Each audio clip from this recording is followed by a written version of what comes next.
Passoir, président député Sola. C'est un problème d'abord de culture qu'il faut accepter. L'opposition préfère parler de crise. Il y a certains qui font leur galon dans la sous-chauffe politique. Mais le dialogue, on fait la démocratie pour que le dialogue quitte la rue pour aller à l'hémicycle. À partir du moment qu'on a une assemblée, le dialogue aurait dû se transférer à l'hémicycle, où il y a quand même 15 partis les plus représentatifs qui constituent plus de 95% de l'électorat guinéen. Donc la représentativité est suffisante pour que l'on puisse parler au nom du peuple de Guinée à l'Assemblée nationale. Sauf que l'opposition pense qu'il n'y a plus de dialogue à l'Assemblée. Honorable Gawal estime qu'il a mis des projets de loi qui jusqu'à présent nous donnent dans les tiroirs du secrétariat général de l'Assemblée. Oui, mais on ne fait pas les lois par humeur. Monsieur Gawal, qui dépose en intercession, il veut que sa loi soit examinée immédiatement. Ça ne se passe pas comme ça, il y a une procédure. Le législateur a prévu 2 sessions de l'Assemblée nationale. Il y a une session des lois qui s'ouvre en avril et qui prend 90 jours au plus. Et il y a une session budgétaire qui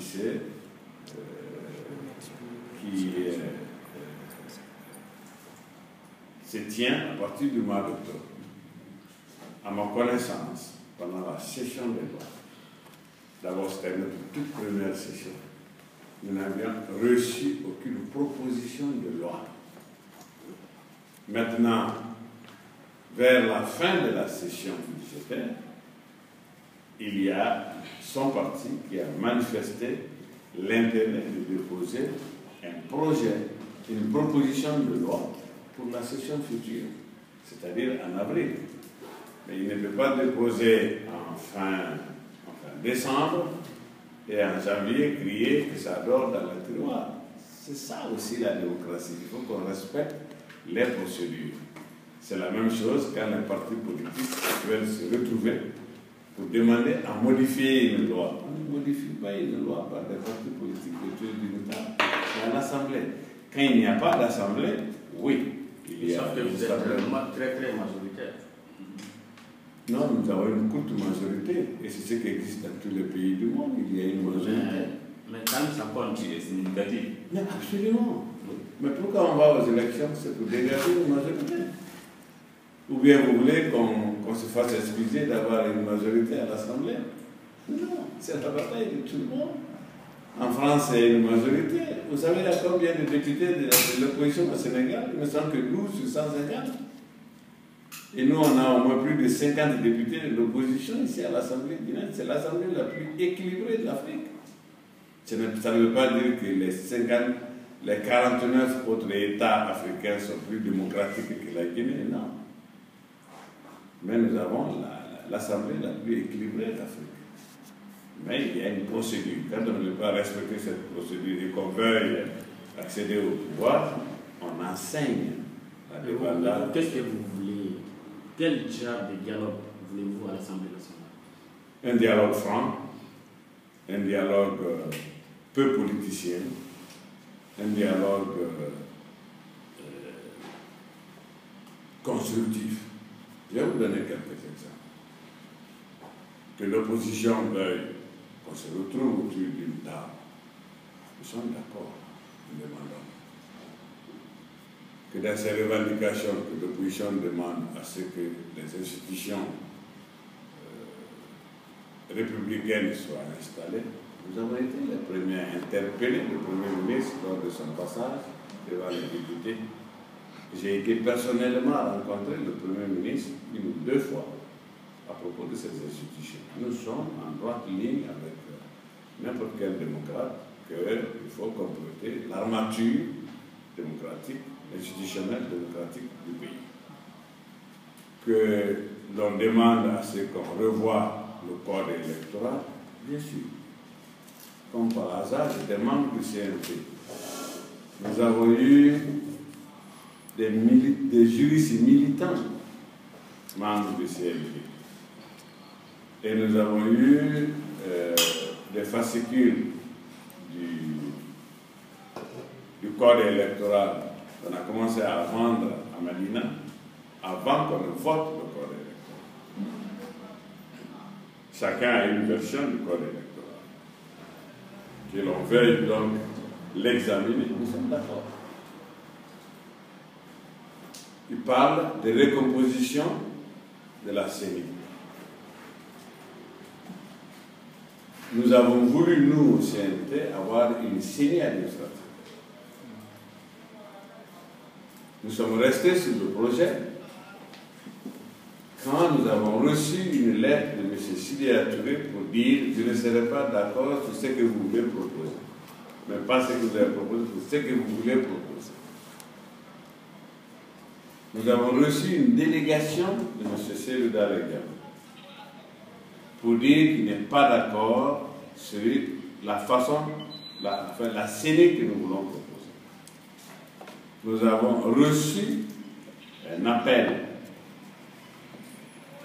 du professeur, le président de la République, pour dire qu'il n'est pas d'accord sur cette forme de CENI. Personne n'était d'accord sur rien. On a dit, bon, nous allons donc faire une CENI politique comme vous voulez. 10 représentants de la mouvance, 10 représentants de l'opposition, 3 de la société civile et 2 de l'administration. Tout de suite, on a sauté pour dire que ceux de l'administration sont du pouvoir. L'administration est l'État. L'État n'est pas un régime. La preuve, c'est que la Belgique a fait 458 jours sans gouvernement. L'État belge était là et a survécu. On a dit d'ailleurs que l'État belge s'est mieux porté encore sans gouvernement. Alors, la réalité c'était quoi? Quand il s'est agi de choisir les membres de la CENI. L'opposition n'est pas allée vers la compétence. Ils ont cherché des membres de famille auxquels ils ont donné du travail. Boubacar Silla, c'est sa femme. Et Pascal Domnon, c'est sa fille. Et la Selouda Leguem a envoyé la sœur de sa femme, plus Dieng, qui est un bon technicien des problèmes électoraux. Lansana Kouyaté a envoyé le grand frère de son épouse. Non, attendez. Ça ne vous plaît pas, mais c'est ça la réalité. Alors, quand on crie aujourd'hui qu'il n'y a plus que 3 personnes qui répondent de l'opposition, mais quand ton frère, ta femme, ta belle-sœur, ton beau-frère ne t'écoutent plus, on ne peut pas changer de loi chaque fois qu'il y a des scènes de ménage. Pour nous, c'est des problèmes de famille, ça.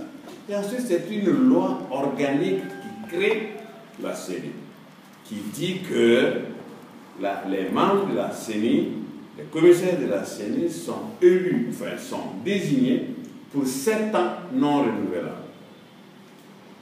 Donc, s'ils veulent qu'on change la loi, on fait des propositions de loi à l'Assemblée.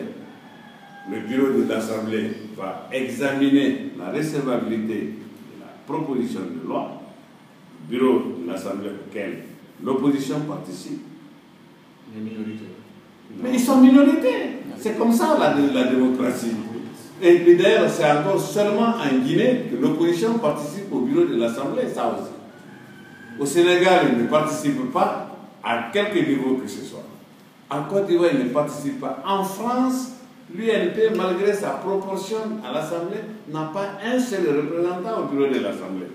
Aux États-Unis, que je connais, une majorité aussi courte que 52 sénateurs républicains et 48 sénateurs démocrates, ils n'ont pas la tête d'une seule commission.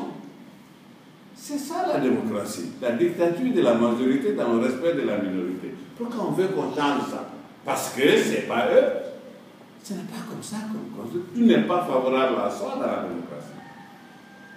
Et surtout quand on est aussi sûr de gagner et tout cette année, pourquoi ils s'inquiètent qu'ils seront la majorité, ils seront aussi à gérer. Quelque part, je suis d'accord avec vous que les gens travaillent techniciens. Donc, maintenant... Il y a un problème. Oui. Par exemple, quand on prend le représentant de l'IFR, il a quitté, il y a des accords. Oui. Quand on prend également, je crois, celui de Jessie, il a quitté l'opposition. Oui. Est-ce que dans ce cas, on peut parler de l'équilibre? Bon, mais le problème, c'est quoi? C'est que nous avons mis deux clauses, deux dispositions dans la loi sur la CENI.